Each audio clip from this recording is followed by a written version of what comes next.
There's undeniably lots of beauty in this world. But there are also things that are ugly, hurtful, the things that are outside our understanding. And regardless if they happen to you or they happen to somebody else, they can really touch your core because they're unjust and painful. And they can make you even feel hopeless and break you down, but only under one condition: if you let them.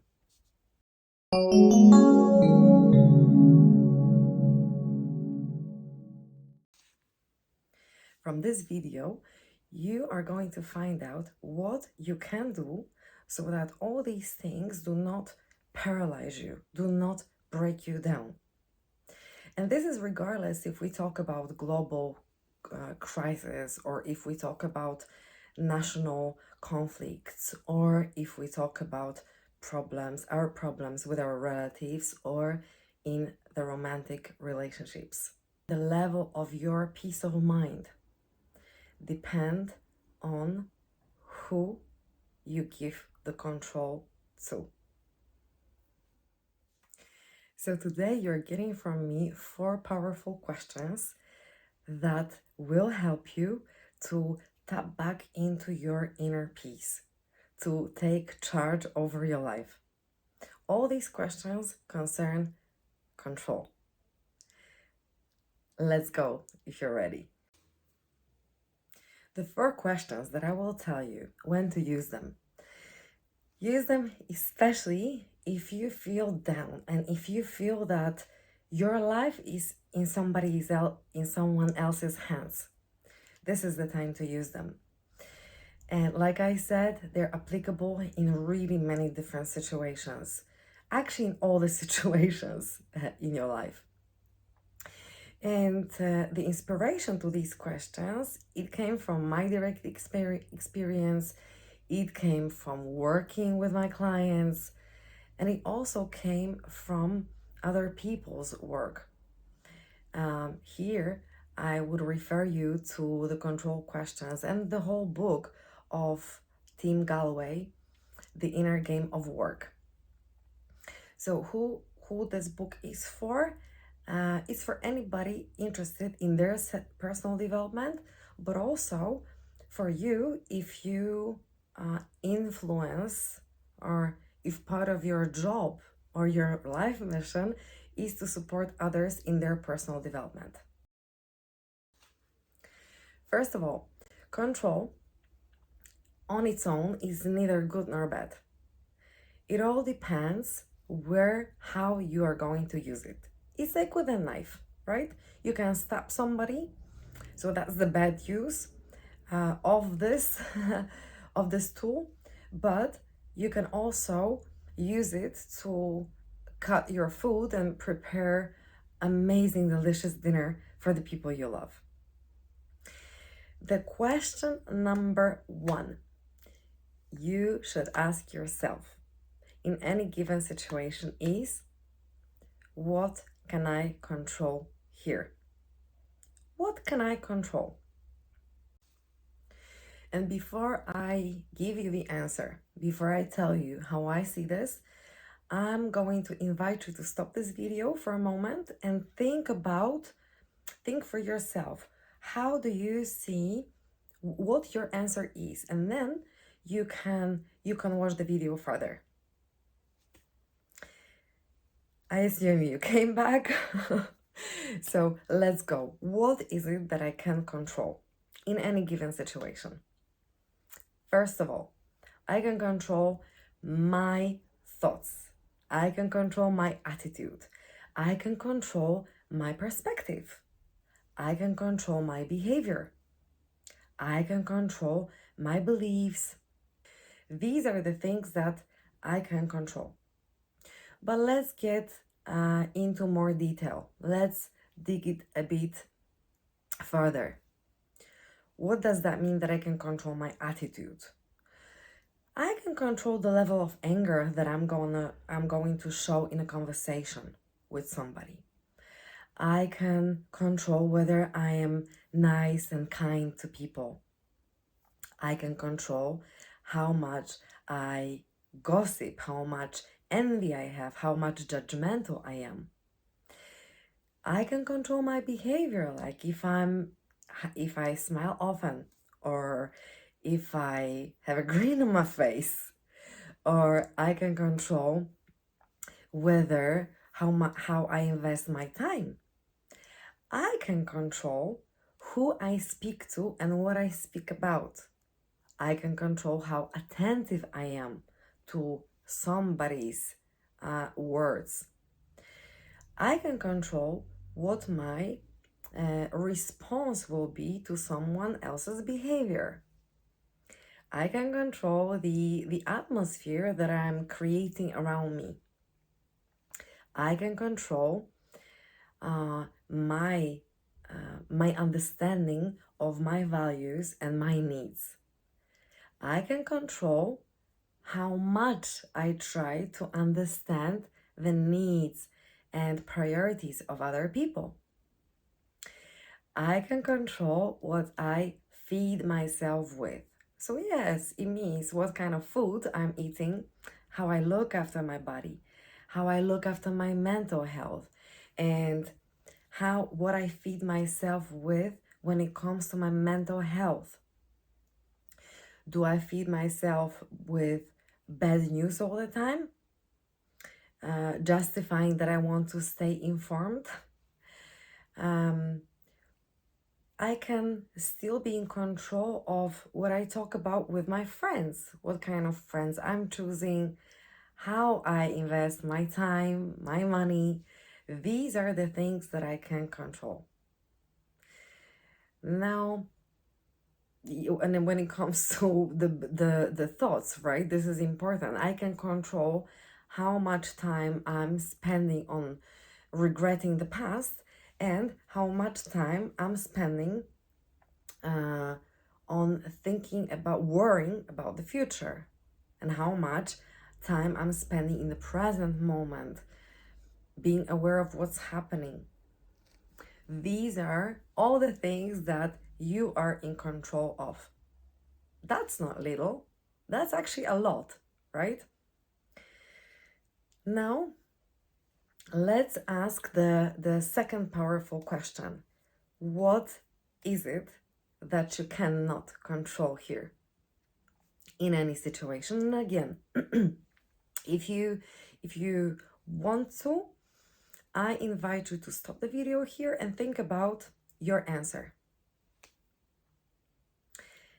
And moving on, my answer is the same things but coming from other people. So I cannot control somebody else's attitude, behavior, thoughts, beliefs, priorities, their values. I can't control their preferences, their priorities. These are the things that I cannot control. I cannot control if somebody is going to like me. I cannot control if somebody will agree with my ideas. I can't control how somebody or if somebody is going to prioritize meeting with me. I cannot control if somebody is going to agree with me. I can't control if somebody is going to gossip about me. I can't control how much hatred or anger somebody is going to show towards me. These are the things that are outside my control. So, what does that mean? I hope that by now you have noticed that what we are empowered to control are the things that are coming from us, that we create. And the things that are coming from other people, these are the things we do not control. Punto. Full stop. This is how it is.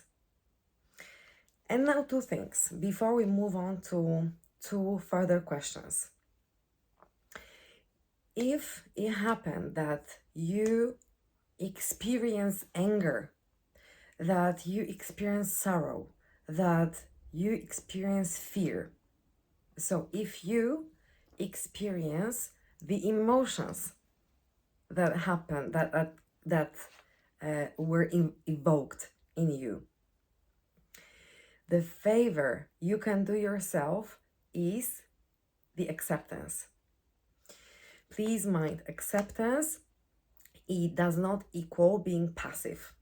Okay, it deserves another video, but acceptance is saying, okay, this is how it is, this is how the situation looks like right now. Now you have the emotions which are energy in motion. If you try to if you try not to notice them, they won't disappear. If you deny them, they won't disappear. What happens? They may be hidden for a moment or for even for longer, but what happens is they're gonna come back to you, and you will have to release them, and this release will be more dramatic, let's say. So I want to stress here the fact that you feel anger, the fact that you feel fear, it is absolutely fine. As long as you're a healthy human being, you will experience that. And I want to highlight this.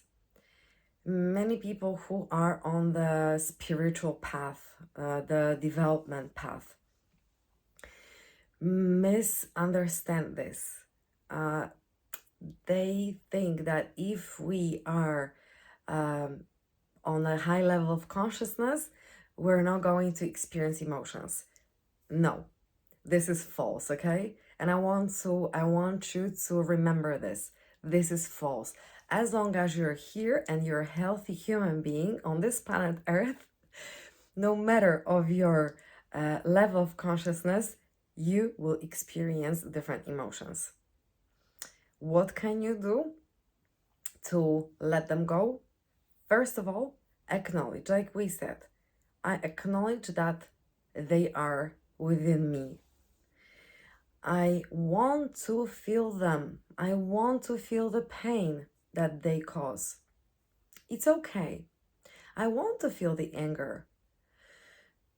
And I want to process it. So I want to be able to acknowledge it, embrace it, and then let it go. How? Again, this deserves another video, but just in short, how to release the so-called bad emotions. You can shout them out, but please don't do that into somebody's face. So go to the forest, go to the field, go to your car, go inside your wardrobe and shout them out loud. Shout until your throat will be sore, okay? You can cry them out. Crying, it's not the sign of being weak. Crying, it is the sign of you getting rid of, releasing your emotions, which is okay.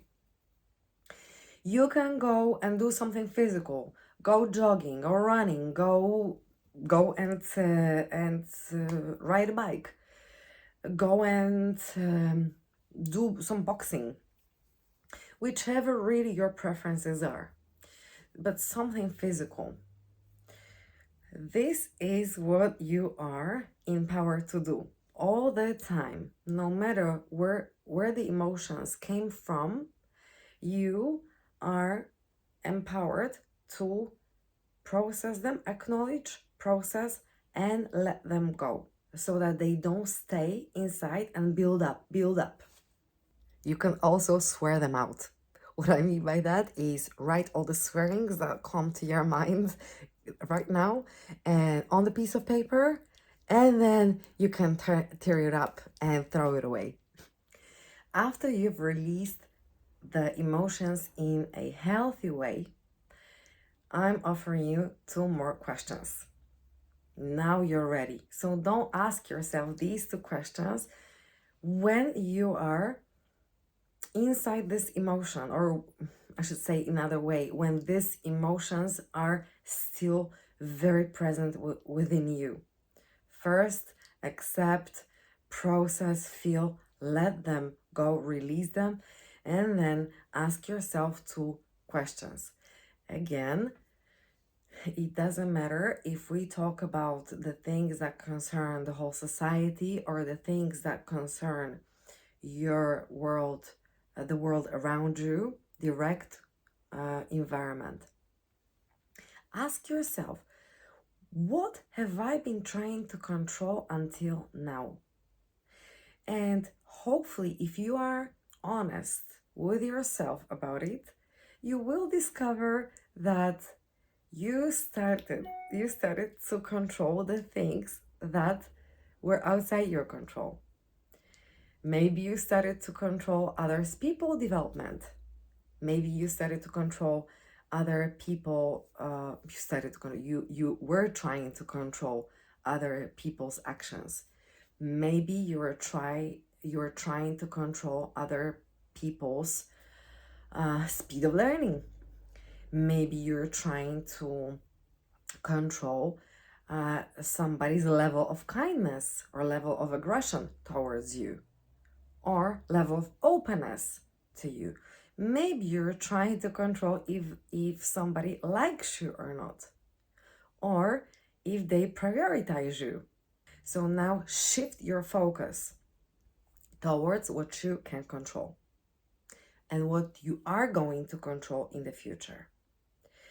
And what you can control and you may be willing to control are, for example, what kind of the things that from point one. So I can try to control the level of my understanding of somebody. I can control my responses. I can control how much time I'm going to listen as opposed to speaking to understand someone better. I can control how clear I am with my message. These are the things, but you need to plan, or you need to be conscious of, this is what I am going to control from now on. So again, without blaming yourself that you went in the wrong way, that you were trying to control something that is outside your control. No blame game here. It's what can I do right now from this moment onwards? To make you understand it better, let's look at some scenarios, okay? Let's look at Mary, who has arguments with her husband. What is Mary in control of? Of course, her behavior, her actions, her thoughts, her attitude, her level of openness towards her husband. What is she not in control of? Question number two. Well, her husband's behavior, his thoughts, his actions, his attitude. She may be, after she's revised that her irritation and arguments come from trying to control him, trying to change him, and this happens very often. You don't need to trust me, you can observe yourself. He did this to me, she did that to me, I acted like that, I got angry because she blah blah blah. We very often try to control other people's reactions and their behaviors. So after Mary sees that they're having arguments and she's frustrated, she really wants this to change. What she can what she can control from now on are the things that only come from her. She may try to create better environment for their conversations. How? By respecting, or by observing when he is ready to start the conversation, not when he's in the emotions as well. That's a very easy way to have arguments. She may try to listen to or inquire about his needs and wishes more. She can be more, she can be clearer with what she cares about, with her values, with her needs. Mary can also make sure that once her temperature rises, once her irritation rises, she asks for time out. So she can control when she approaches. She can control her readiness, or being vigilant and understanding of her readiness to conversation. Let me give you another one. Let's say we have John, who is really sensitive towards animals. He loves animals. And now, when John has two options, right? Speaking very generally, he can listen to all the cruelty that happens to the animals, to dogs, let's say, and he can swim in the pain of injustice. He can beat up other people, right? Who don't treat their animals fair. He can constantly complain about the conditions of or the rights of animals. And where is he going to get with this? Nowhere. To more frustration, to more pain, to anger. That's the easy way to feel victim and to cherish the negative emotions. But he can always focus on something that he's in control of. He can support the animals in various ways. He can give the food to the shelters. He can be the volunteer and take the dogs for a walk. He can speak to kids about the rights of animals, or he can even engage himself in the petition and collecting signatures for changing the rights of animals, and so on and so forth. So I hope that these two examples help you to understand how the control works, when it's helpful, when it's not. So again, let's do a quick recap. The 4 powerful questions that you can ask yourself in any given situation, the 4 control questions are: what can I control here? Number 2, what I cannot control here? Number 3, what have I been trying to control until now?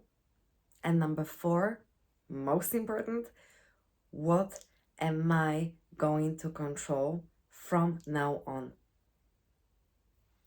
Another thing that I want you to take away from this video is about the emotions, is the fact that you need to manage them, embrace them, accept them, feel them, and let them go in a healthy way. Thank you for being with me.